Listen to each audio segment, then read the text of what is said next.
Joe, I want to talk a little bit about your journey because I feel like, I mean, this is something that I've been privileged to watch over the years. You know, Joe and I, OLB Cougar, we've been friends. Were we in the same kindergarten? Yeah, Cougar. No.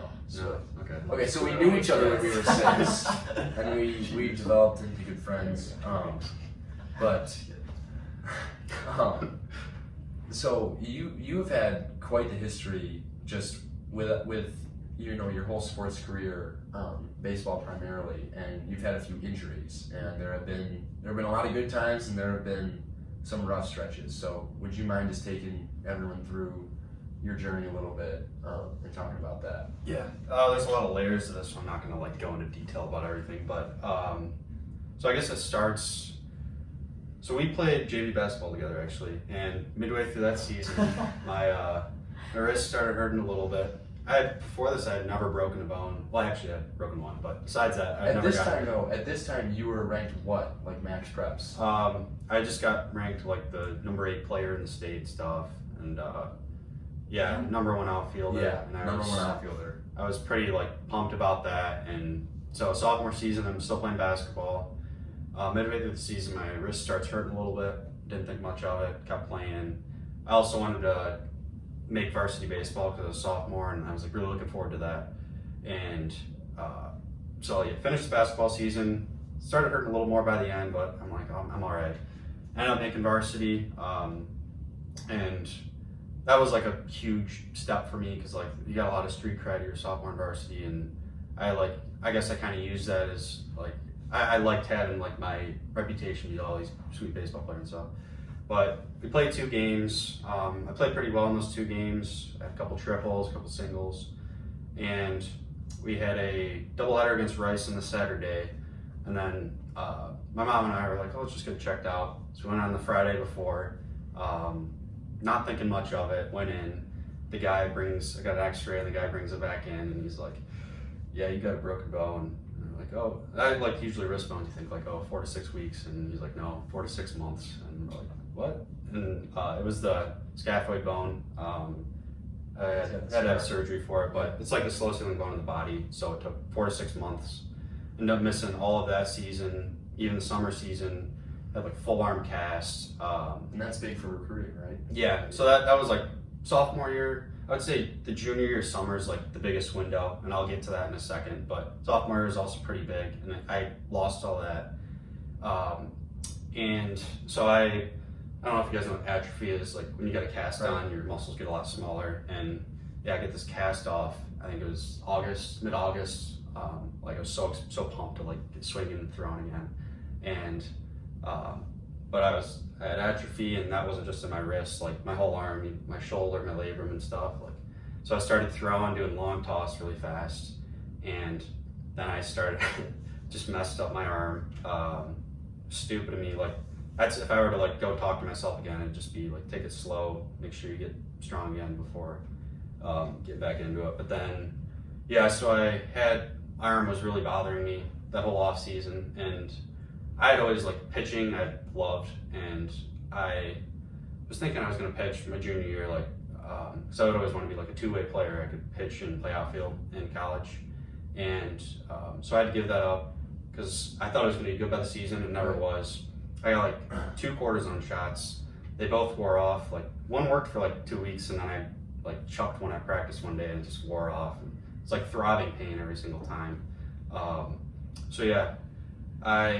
I was looking toward really for this junior season, like this was like huge, like I said, this is huge for recruiting and stuff. And like Sarah said, like D1 had always been my hopes. Naval Academy, and then I remember that. I did school. They called you and stuff. Yeah, that was like my dream and stuff. But junior season like started off worse. If I were to like before then say like the worst thing that could have happened, like that's what happened was my arm was bothering me, and I struck out probably like 10 out of my like first 13 times. Like I was awful. I couldn't even I like made some like mechanical changes in my swing, but even then like I sucked. It was like the worst stretch of my life.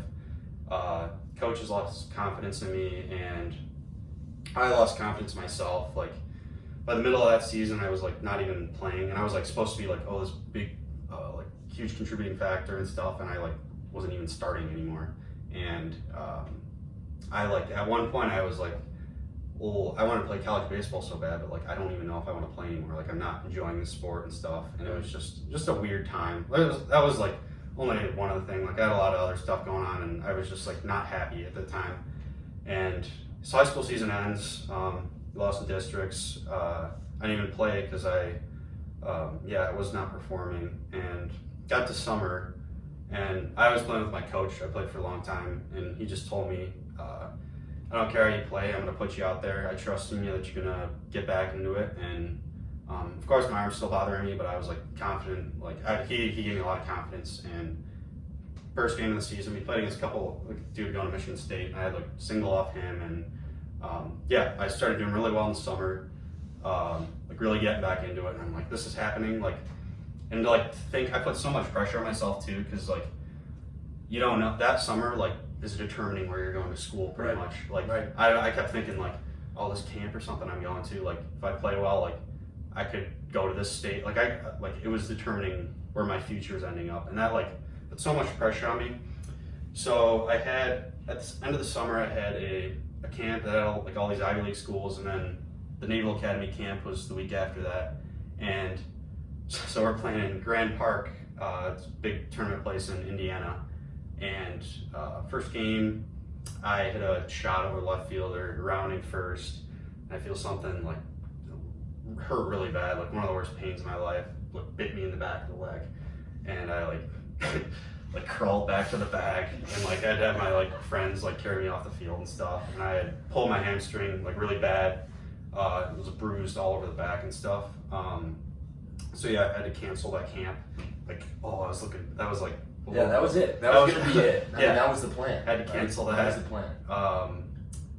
Didn't play for a couple weeks, but the Naval Academy camp was still good. It was 2 weeks away, and I talked to like our trainer at Legacy, and he's like, "Oh, you're gonna be good to go." The thing with, I don't know if you guys ever pulled your hamstring. Like, it's not like it's not about like stretching it. Like most of it's just rest, because it's so easy to re-aggravate it and stuff. And so like 1 week went by, and I was like, it's feeling a little bit better, and then the days went down 4, 3, 2, like, and then 1 day away. It was like there's still like a little bit of uncomfortableness, but I was like, my mom was like, you just gotta go, like this is your last shot. So we like emailed the coach, and we're like, well, I'm not gonna be able to run the whole camp, but I can go and throw and hit. Yeah, although my throwing's like, I get the throbbing pain every single time. So yeah, I'm like once I was like this like 5-tool player, I got all like speed and power and stuff, and now like I literally can't throw anymore. I don't even pitch anymore. Can't run anymore. So now I'm just hitting at the camp, and it turned out I did really well. Like I had this like kid run for me, but I was like hitting. I hit a couple balls off the wall and stuff in like our live games, and I did really well. Coach actually talked to me after. He's like asking me like about the whole recruiting and like to email him and stuff. So I guess that went as well as it could have. And also during the summer season, my Cody Kanklers, he plays at Hillsdale. He had committed already, and the Hillsdale coaches had watched a lot of our games, and I'd been talking to them too.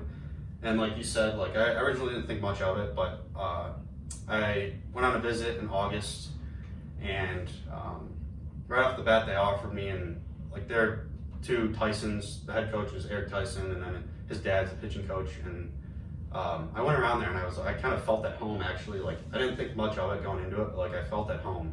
I got offered, and I'm like, okay, well actually that seems like pretty like enticing. Like I was very interested in going there. And so yeah, I ended up committing in September, and like we talked about earlier, the whole high school season, I stepped it up my senior season, became captain and stuff, and it went pretty well.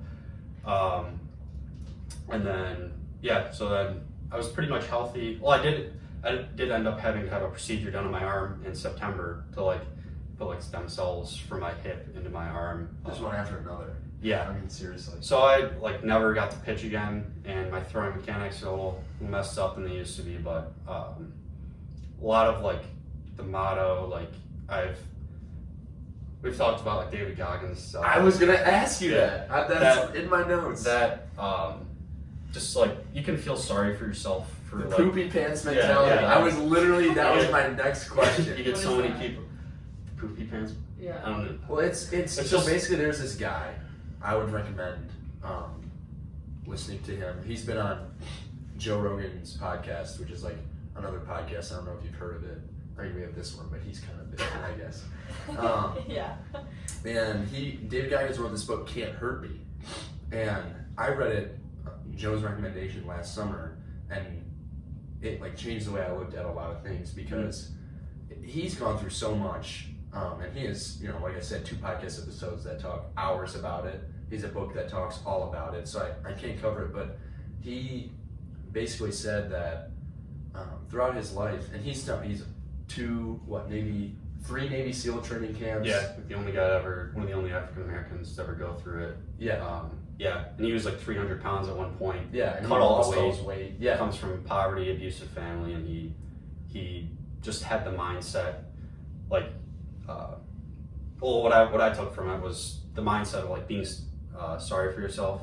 You can get so many people to like, oh, I feel so bad for you, and you can wallow in that. And people do that like their whole lives. Like you can do it with anything, like stuff bad that's happened to you. You can wallow in being sorry for yourself and stuff, and like that's just not going to do anything. Like you can sit in that for the rest of your life and be like that, or you can have the mindset that, oh, I'm gonna screw that. I'm gonna put that behind me and just start digging, getting after it. And it's like my whole thing with my arm. Like, that's kind of held me back.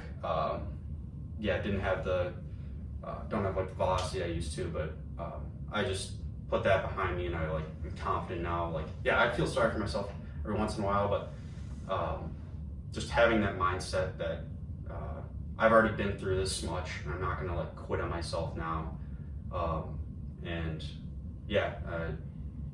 Take action and control your life. And That's awesome. Now, can you take us through a little bit what your first season was like at Hillsdale? So along with the injury thing, so I'd finally been healthy for a while. Full fall, I was pretty healthy. A week before the season, some guys asked to go ice skating, and I agreed to go with them. I haven't done it since I was 13, but some other guys haven't either. I was like, I'll be fine. I go, I get the hang of it by the end, and then I, being stupid, and I turned around too fast, fell on it, hurt my ankle pretty bad, and I thought it was going to be worse, but I'm like, I'm going to practice tomorrow. I can't let this happen. Like, I've been so close to like playing and doing all this I wanted. I can't let this happen. And then I wake up the next morning and I get off my bed and I just like can barely walk. And I was so pissed at myself. My parents were pissed at me too. Like I was like in such a weird place because I thought like I had been through so much and I'm finally getting here. I can actually play.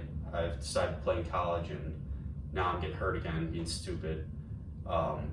So I told my coach, and I said I was going to be fine by the next week. I didn't play the first week, and my coach came to me with the idea to redshirt, and I wanted to contribute this year, and it's just like the whole ankle thing. It just like put me behind, and like I just screwed over the whole season. But I told him I want to play this year. I think I can contribute.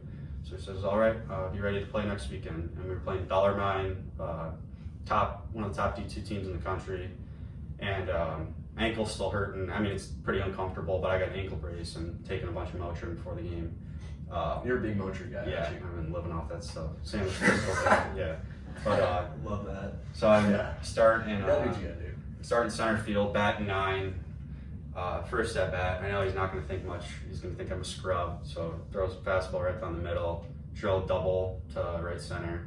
Felt pretty good, just to get first college shit out of the way.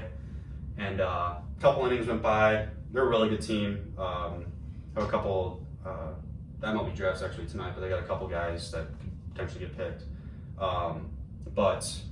So we come to the 7th inning, last inning, top of the 7th. Kid hits on their team, hits a bomb, so we're down 4-3. I'm sitting in the batter's box. I was like second up in the inning, and going back on like all the stuff I've ever heard, like injuries and stuff I've been through. I was sitting in the box, and for the first time ever, you always, I don't know if you guys, like, if there's ever, like, a dream moment you have, like, oh, if I wish I could hit a home run here and, like, win the game and stuff, and, like, whenever I think that in my head, it never happens, because, like, life doesn't happen like a movie, you know that, like, but I'm sitting in the box, and I'm like, everything I do from now on is I have to earn it. I'm not going to get a hit here if I'm, like, wishing and hoping, and, like, just that mentality that I hope to, like, I need to take control and stuff. And yeah, going back to, like, everything, all the injuries and stuff, like, I gotta prove my worth here, especially with like me telling the coach I feel like I contribute. So I go up, we got a guy first, I think he walked, and first pitch I saw, I don't even remember, I was, like, in a different consciousness, but first pitch I saw, I just drilled it, kept rising, left center, and went over the fence. Crowd erupts. I'm sprinting around the bases. I didn't even slow down. Like, I was, like, screaming, probably a couple let's go, running around third, and everybody's going crazy. And, like, that's when I, like, felt like I belonged. And then we ended up winning the game. So that, like, that was just, like, a huge mountain I had to surmount. Just like my first college game, that felt so good. And yeah, so then I continued that. I got a nice role to start my freshman season. And although it ended shortly, like, I'm happy how it ended. And yeah, that's pretty much it. Yeah. But yeah, through all that, like I said earlier, I had to reframe my mindset of feeling sorry for myself, because that, with anything in life, just doesn't get you anywhere. You need to put your first step forward and take control. And you would say you're a better person, you know, for all that that you went through. Like, not even just baseball, like, I felt like that helped me develop so much, like, leadership quality, and, like, even, like, stuff outside of baseball, friends going through something tough or something, like, that has given me perspective. Like, I can relate to a lot of stuff. Just, like, the whole mental thing I went through all this, like, just my whole future I planned out didn't go, like, as perfect as I wanted it, but in the end it turned out right. Like, everybody says, like, everything happens for a reason, and I know that happened for a reason. All that stuff happened for a reason, and it's made me a better person because of it. Yeah. I mean, that story doesn't get you going. Nothing wrong. The go-ahead homer, 3 injuries coming out, Hillsdale. Yeah, that's probably a top 3 moment in my baseball career, maybe top. Yeah, I mean, that's why you play sports. I feel like it can teach you so much. When you first told me that story, I was thinking, like, that's like the miracle on ice moment, like, where everyone's just going crazy, like, oh man. I'll see if I can stitch that video clip in, because I want everyone to see that. Like, you know, people will see the home run, and they'll see, you know, you rounding the bases, and you played a decent amount after that, right? Yeah, I think I started every game after that. Yeah, so you earned your place, and maybe people at Hillsdale say, oh, like, this freshman, they gave him a chance, he got a hit, nice, and now he's in the rotation. But that's just, like, so small compared to everything else that happened that you just took us through over, like, literally a span of years. And we played sports for a long time growing up, and I remember certain days, like, what was it, after some St. Mary's game, Joe always sat behind me in Latin class, and where something happened, and you were just so down on yourself. And do you remember that day? There was a lot of those days. Yeah, but like, all right. You know, I don't mean to rip on you, but, like, no one sees that. You know, nobody sees that. And I feel like you know, there's a lot of Monday morning quarterbacks who might say, oh, like, it's just a hit, like, it's just whatever, but it's not. It's the whole process, and I think that's really cool. That's just, I'm gonna say this a lot on the show, but that's why I love talking to you guys about this kind of thing, and people who have done cool stuff like that in general. Because if, you know, there's a kid out there who's listening to this, or anybody our age, older, younger, who wants to, like, take that next step, like, it's not just that dream moment chance that happens. There's a lot that went into that one swing, I feel like. So that's why I wanted to take a chunk of time to talk about that, because I was yelling for like 5 minutes in the car when I first heard that story. If anybody was near us, they definitely heard me, because that's just it's so epic. For more inspirational and informative content, tune in to Success in Dialogue with Patrick Lee, the best podcast for success-conscious young people. We release new episodes every Tuesday and Thursday on Spotify, Apple Music, YouTube, or wherever you stream podcasts. Make sure to like this video, subscribe to our channel, and turn on post notifications for new episodes and awesome clips. Go get it.